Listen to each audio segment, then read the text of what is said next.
मजदूर बात करे तो उग्रवादी, मुसलमान बात करे तो आतंकवादी, आम आदमी बात करे तो उन्मादी, किसान बात करे तो खालिस्तानी। किसानों की संख्या लगभग कम हो चुकी है। हम पहले से ही बाढ़ सुखाड़ में भी बटे हैं। कहीं मक्का है, कहीं धान है, कहीं गेहूं है तो कहीं गन्ना है।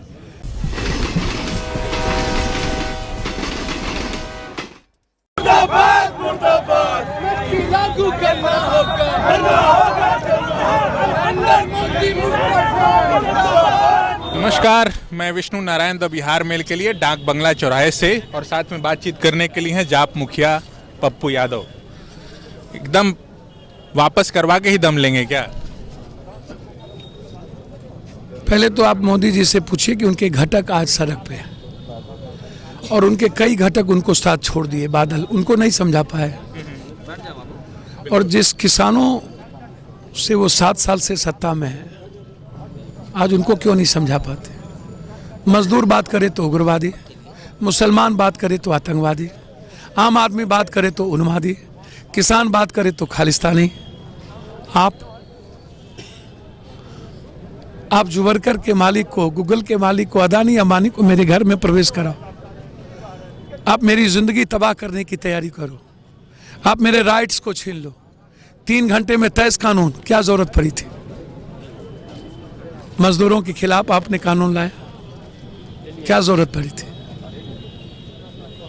आप किसानों के खिलाफ 3 कानून लाए, जमाखोरों को राइट्स।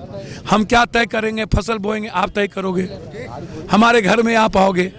एक तो पहले से सीमांत किसान, बटेदार, तैयारी मजदूर बिहार में ज्यादा है। किसानों की संख्या लगभग कम हो चुकी है। हम पहले से ही बाढ़ सुखाड़ में भी बटे हैं।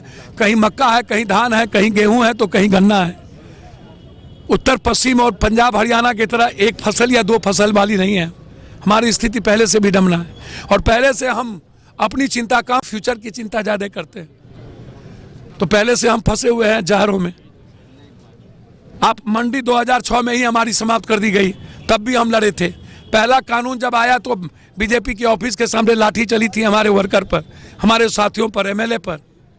तो हम तो हमेशा खड़े हैं। पूरे देश की आवाज क्यों नहीं आप सुनते? क्या आपकी आत्मा मर चुकी है? क्या आप मृतप्राय हो चुके हैं? क्या आप संवेदनहीनता की आपने कभी व्यापारी को तबाह करते हो, कभी रोजगार में यूथ को तबाह करते हो, कभी आप नफरत में भारत को तबाह करते हो, कभी आप कोरोना में भगवान बन जाते हो, कभी आप ब्लैकमेलिंग करते हो, इवेंट्स मैनेजमेंट गुरु हो गए आप और इवेंट्स पर पूरे देश की स्थिति तबाह कर दी। तो आज जब किसान कह रहा है कि आप रिटर्न दो और राइट्स हमारा हो, अधिकार से हम जा करके जी सकें, तो आप क्यों नहीं करते हो? मैं इसमें एक सवाल आपसे पूछ लेना चाहता हूँ बस अंत में। जब प्रधानमंत्री नरेंद्र मोदी कहते हैं कि विपक्ष बरगलाने की कोशिश कर रही है और शायद सीएम नीतीश कुमार को भी आपने सुना होगा कि जैसे मंडियों को हमने खत्म किया, टैक्स लागू किया, ये एक सफल मॉडल है और इसी को केंद्र सरकार लागू करने जा रही है, ये अच्छा मॉडल। मुझे तो समझ में नहीं आता है। मैं नीतीश कुमार जी के बारे में कुछ नहीं कहूँगा। किन्हीं की कृपा पर वो आज सत्ता में हैं और उनकी विचारधारा से वो चलते हैं। पैक्स आपने सीमांत किसान और किसी का खेत में ही बिचौलिया दलाल हमारा खरीद लेता और पूरा धान डंप है। पैक्स पर अधिकारी और दलालों के बीच में रखता है। पैक्स समय पर कभी हमारा फसल नहीं खरीदता, दुनिया को पता है। नीतीश बाबू कोऑपरेटिव सिस्टम लागू कर दो ना, क्या दिक्कत है?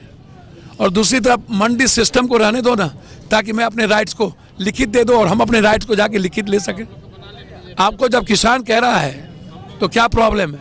तो पैक्स तो कंप्लीट बिचौलिया और दलालों के बीच खेल रहा है। पूरा पदाधिकारी तय करता है और हम छोटे किसान का खेत और दरवाजे पर आप फसल खरीद लेते हो और पप्पू यादव की तरह के किसान अपना फसल को रोक करके कुछ हद तक बढ़ा लेता है।